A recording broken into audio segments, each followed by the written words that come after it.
Good morning students. जैसा कि हम एक्सरसाइज नंबर 15.1 स्टार्ट कर चुके हैं, प्रोबेबिलिटी प्रायिकता। हमने इसका क्वेश्चन नंबर 1 और 2 पहले डिस्कस कर लिया है। आज हम देखेंगे क्वेश्चन नंबर 3।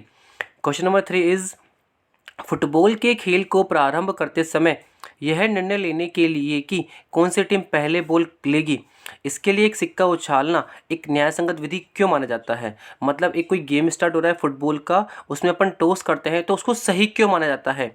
तो उसको सही मानने का, किसी भी चीज़ को सही और गलत मानने का सिर्फ एक ही रीज़न होता है कि उसके ओनली दो ही केस हो। मतलब 50% या तो यस हो या 50% या तो नो हो। जिसमें अगर 3 केस, 4 केस, 5 केस, जिसमें बहुत सारे फैक्टर्स आ जाते हैं ना, उसको अपन न्यायसंगत नहीं मानते, उसको मतलब सही नहीं मानते। तो अपन एक कॉइन उछाला तो या तो टेल आएगा या हेड आएगा। ऐसा तो है ही नहीं ना कि वो हवा में अटक जाएगा, पक्का नीचे भी गिरेगा, और या तो हेड आएगा या टेल ही आएगा। तो जिसमें ओनली दो ही केस होते हैं उसको अपन क्या बोलते हैं, इक्वली लाइकली आउटकम्स बोलते हैं, समप्रायिक घटना बोलते हैं। तो इसमें अपने को सिर्फ ओनली रीजन देना है इसका अपने को। तो देखो रीजन कैसे देंगे क्वेश्चन नंबर 3 के अंदर। When we toss a coin, जब हम कॉइन को टॉस करते हैं, the outcomes head and tail. तो कौन कौन से आउटकम्स आएंगे, या तो हेड आएगा या टेल आएगा। आर इक्वली लाइकली, मतलब दोनों 50-50% होंगे। So the result of an coin toss is faith. तो जो उसका कॉइन का रिजल्ट होगा वो क्या होगा, फेथ होगा, मतलब सही होगा। जब एक सिक्का उछाला जाता है तब प्राप्त परिणाम कौन कौन से होंगे, या तो हेड होगा या टेल होगा। समप्रायिक होते हैं, समप्रायिक होते का मतलब समान होते हैं, दोनों 50-50% चांस होता है, इसलिए सिक्के का उछालना एक न्यायसंगत माना जाता है। सिर्फ अपने को इसका रीजन देना था। समझ में आ गया। Now next question, question number 4। निम्नलिखित में से कौन सी संख्या किसी घटना की प्रायिकता नहीं हो सकती। मतलब कौन कौन सी प्रोबेबिलिटी नहीं हो सकती और कौन सी प्रोबेबिलिटी हो सकती है, अपने को सिर्फ इतना सा बताना है। अब बताओ, प्रोबेबिलिटी अपने पहले डिस्कस कर चुके हैं कि कैसे और कितनी हो सकती है। देखो प्रोबेबिलिटी की जो सबसे कम से कम नंबर है ना वो होता है 0, और सबसे ज़्यादा नंबर कितना होता है 1। तो प्रोबेबिलिटी हमेशा 0 से स्टार्ट होगी और 1 तक सर्वाइव करेगी। इसके बीच में ही कोई नंबर होगा प्रोबेबिलिटी का। प्रोबेबिलिटी मतलब प्रायिकता कभी भी ऋणात्मक नहीं होगी, नेगेटिव कभी भी नहीं होगी, और 1 से ज़्यादा भी कभी भी नहीं होगी। चलो फर्स्ट क्वेश्चन देखते हैं फोर्थ का। फोर्थ में बोला है 2/3। 2/3, तो इसका डिवाइड देके देखते हैं अपन। ठीक है, 2/3 में अपन ने डिवाइड दिया इसका, 3 का डिवाइड दिया 2 के अंदर, तो अपने पास में आ गया 0.66। 0.66। अब देखो 0 से तो बड़ी है ये और 1 से छोटी है ये, तो मतलब 0 और 1 के बीच में आ गया।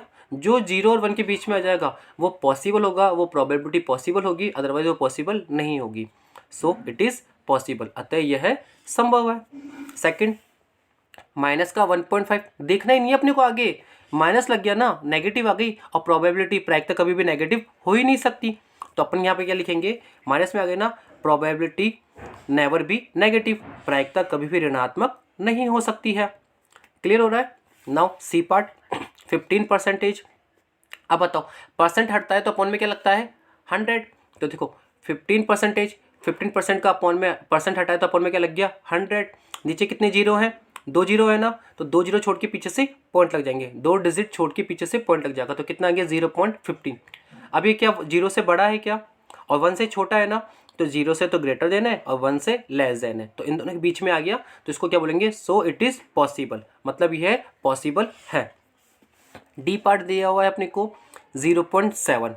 अब 0.7 है वो किस किस के बीच का नंबर है, 1 से बड़ा है या 1 से छोटा है, 1 से छोटा है, और 0 से बड़ा है ना, तो 0 से बड़ा है, तो इसको अपन क्या लिखेंगे कि 0 से तो ग्रेटर देन है और 1 से लेस देन है, तो so it is also possible, अतः यह संभव घटना है, मतलब ये संभव प्रायिकता है, ये पॉसिबल हो सकती है। क्लियर हो गया। तो अपने यहाँ पे क्वेश्चन नंबर 4 भी कंप्लीट हो गया ना। क्वेश्चन नंबर 5 देखते हैं।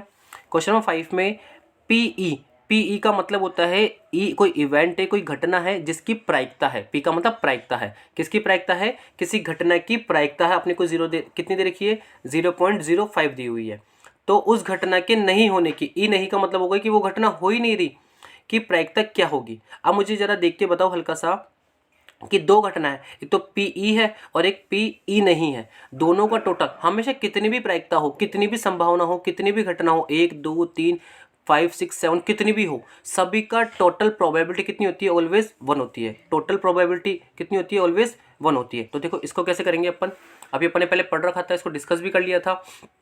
क्या क्या दिया हुआ है अपने को क्वेश्चन में, पीई पी ई की वैल्यू कितनी दी हुई है अपने को 0.05। अब पूछा क्या है अपने से पी ई नॉट, ई नहीं की प्रायिकता पूछा अपने से। अब अपन जानते हैं दोनों का टोटल हमेशा कितना होता है 1 होता है, अपने पास में कितना होता है 1 होता है। तो P E plus P E not is equal to 1। कितना हो यहाँ पे 2 की जगह 3 केस होंगे तो भी टोटल 1 होगा, ठीक है। अब पी ई की वैल्यू अपने को दे रखी है 0.05 प्लस पी ई नॉट की अपने से पूछिए, तो ये एज इट इज इक्वल में अपन ने 1 रख दिया। अब 0.05 प्लस का उधर जाके किसका हो जाएगा माइनस का, तो 1 माइनस 0.05 पी ई नॉट। अब 1 में से 0.05 माइनस करेंगे तो कितना आ जाएगा अपने पास में 0.95 आ जाएगा। किसकी प्रोबेबिलिटी आ गई है, किसकी प्रायिकता आ गई अपने पास में, ई नहीं की प्रायिकता अपने पास में ये आ गई, और ये अपना क्या आ गया, इसका फाइनल आंसर आ गया। समझ में आ गया। क्वेश्चन नंबर 5 भी कितना ईजी है। सिर्फ अपने को हमेशा ये ध्यान रखना है कि टोटल ऑलवेज प्रोबेबिलिटी कितनी होती है 1 होती है, ठीक है। Now 6 question. एक थैले में केवल नींबू की महक वाली मीठी गोलियां हैं, मतलब लेमन फ्लेवर की क्या है कैंडीज अपने पास में, लेमन फ्लेवर कैंडीज है। मालिनी एक गर्ल है, बिना थैले में झांके हुए, मतलब उसने थैले में देखा नहीं है, रैंडमली उसने एक गोली निकाली, उसने एक कैंडी निकाली, रैंडमली उसने क्या निकाली, एक कैंडी निकाली। इसकी क्या प्रायिकता है कि वह निकाली गई गोली वह निकाली गई। अब तो अपने को प्रोबेबिलिटी फाइंड करनी है, ठीक है। अब बताओ एक बैग है, बैग में कौन से फ्लेवर की कैंडी है, कौन से फ्लेवर की टॉफी है, ये मान लो थोड़ी देर के लिए लेमन फ्लेवर की, उसने ओनली बोला है नींबू की महक वाली, नींबू की महक वाली का मतलब हो गया लेमन फ्लेवर। अब लेमन फ्लेवर की है ना। अब फर्स्ट क्वेश्चन देखो इसने क्या बोला है, संतरे की महक वाली टॉफी निकली। अब एक बार बताओ मालिनी कोई गर्ल है, या आप थोड़ी देर के लिए मान लो कि suppose you are a girl, you are a boy, कुछ भी मान लो, आप उस थैले में से निकाल रहे हो क्या कैंडी निकाल रहे हो, कोई टॉफी निकाल रहे हो। अब उसमें टोटल ही लेमन फ्लेवर की टॉफीज है, तो ऑरेंज फ्लेवर की निकल जाएगी क्या, संतरे की महक का मतलब हो गया ऑरेंज फ्लेवर, तो ऑरेंज फ्लेवर की जब उसमें है ही नहीं तो निकलेगी कैसे। तो देखो इस क्वेश्चन को कैसे करेंगे अपन।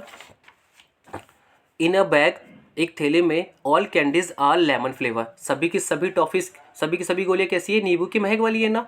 तो फर्स्ट उसने बोला probability of N orange flavoured candy, किसकी बतानी है अपने को, probability of N orange flavour candy is 0, क्योंकि उसकी तो है ही नहीं अपने पास में, ऑरेंज फ्लेवर तो है नहीं। अब इसका रीज़न क्या देंगे अपने, इसका रीज़न देखने के बाद इसका, because there is no orange flavoured candy, because there is no orange flavour candy in our bag, bag के अंदर एक भी ऑरेंज फ्लेवर की कैंडी नहीं है। हिंदी में देखना, थैले में संतरे के महक की गोलियां है ही नहीं, जब संतरे में बैग थैले में संतरे की गोलियां है ही नहीं तो निकलेगी कैसे, तो इसलिए संतरे के महक की गोलियों की प्रायिकता कितनी हो जाएगी 0 हो जाएगी, ठीक है। नाउ इसका सेकंड पार्ट में बोला गया है नींबू की महक वाली गोलियां। अब नींबू की महक वाली गोलियां तो सारी की सारी है, अब अपने को एक टॉफी निकालना है तो पक्का वो नींबू की ही निकलेगी, दूसरा कोई चांस है ही नहीं। जिसमें 2 चांस होते हैं उसमें टोटल आउटकम्स 2 होते हैं, जिसमें 3 चांस होते हैं उसमें टोटल आउटकम्स 3 होते हैं, और जिसमें 6 होते हैं उसमें 6 टोटल आउटकम्स होते हैं। अब इसमें टोटल आउटकम्स कितने होंगे, एक ही होंगे। क्यों, क्योंकि अपने को पता है कि उसमें टोटल नींबू की महक वाली गोलियां ही है, तो नींबू की महक वाली ही निकलेगी, लेमन फ्लेवर ही तो निकलेगी ना।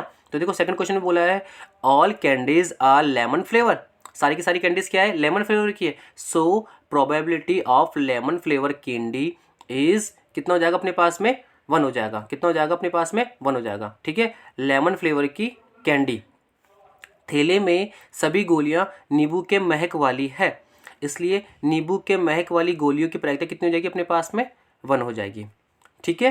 तो ये दोनों क्वेश्चन अपना 6 के फर्स्ट और सेकंड दोनों पार्ट कंप्लीट हो गए हैं। नाउ हम देखते हैं नेक्स्ट क्वेश्चन, क्वेश्चन नंबर 7। समझ में तो आ रहा है ना सभी को। यह दिया हुआ है कि 3 विद्यार्थियों में से 2 विद्यार्थियों के जन्मदिन एक ही दिन न आने की प्रायिकता, मतलब कोई 3 स्टूडेंट है, टोटल स्टूडेंट कितने दिए हुए अपने को 3 स्टूडेंट दिए हुए हैं, उनमें से वो ऐसे बोल रहा है कि 2 स्टूडेंट का बर्थडे सेम दिन नहीं आना चाहिए, 2 स्टूडेंट का बर्थडे सेम दिन नहीं आने की प्रोबेबिलिटी, ठीक है। तो नहीं आने का मतलब नॉट की दे दी है अपने को, तो पी ई नॉट लिखेंगे इसको, शॉर्ट में क्या लिखेंगे P E not. P E not की प्रोबेबिलिटी कितनी दी हुई है अपने को 0.992 दी हुई है। तो देखो पी ई नॉट कितना दे दिया अपने को 0.992 दे दी अपने को। फिर इसने पूछा क्या है, इसकी क्या प्रायिकता है, what is the probability in दोनों विद्यार्थियों का जन्मदिन एक ही दिन हो। अपने को खुद बोल रहा है वो कि दोनों का बर्थडे सेम दिन नहीं आने की प्रोबेबिलिटी तो अपने को ये दे रही। अगर गलती से दोनों का बर्थडे सेम दिन आ जाता तो इसकी प्रोबेबिलिटी फाइंड करनी है अपने को, मतलब ई नॉट तो दिया हुआ है अपने को और ई की फाइंड करनी है, नहीं बोला है ना उसने, तो नहीं की तो दे रखी है अपने को उसने, और ई की फाइंड करनी है, तो ई की आगे अपने को ये लगा दिया, क्वेश्चन मार्क लगा दिया। अब वापस से वही same formula, P E plus P E not is equal to 1, क्योंकि ऑलवेज टोटल प्रोबेबिलिटी कितनी होती है अपने पास में, 1 होती है। अब पी ई अपने को गिवन नहीं है, ई नॉट गिवन है, तो ई नॉट कितना हो गया अपने पास में 0.992 हो गया, इक्वल में 1।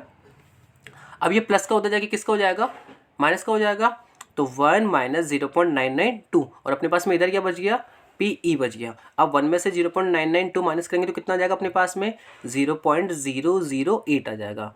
ठीक है, हो गया। तो अपने पास में क्वेश्चन नंबर 7 भी कंप्लीट हो गया। बाकी के नेक्स्ट क्वेश्चन हम नेक्स्ट क्लास में देखेंगे।